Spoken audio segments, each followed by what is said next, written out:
It's Ask Ritu. Thanks so much for sending in your questions across social media. I love hearing from you as always, so keep your questions coming. The question that I'd like to answer today goes like this.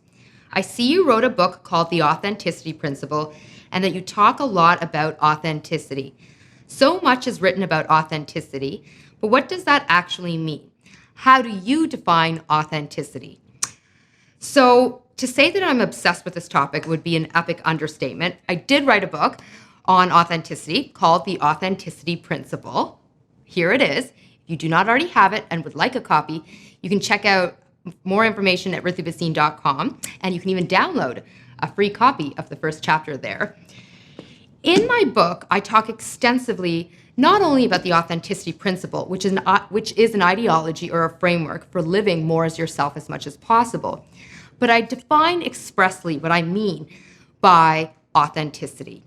And I define authenticity as the consistent practice of choosing to know who you are, to embrace who you are, and to be who you are as much as possible so that you feel more connected to yourself, so that you feel better about who you are.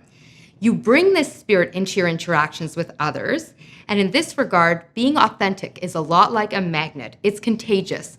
The more that you do this, the more that you will attract others to do this back to you in your relationships. And in doing so, you create far more meaningful relationships. You're more connected to others. And then, of course, from a leadership perspective, if you're leading with this spirit, it helps to unlock key experiences like inclusion, empowerment, and innovation within an organization.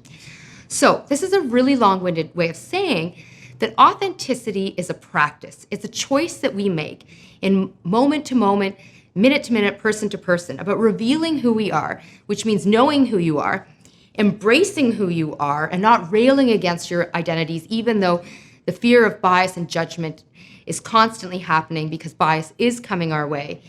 And then putting ourselves out there as much as possible so that we feel better about ourselves, and then we bring this into our relationships with others to create far more meaningful, connected bonds. So this is a really long-winded way of saying you want to make this happen so that you feel better about yourself and so that you can significantly enhance your relationships.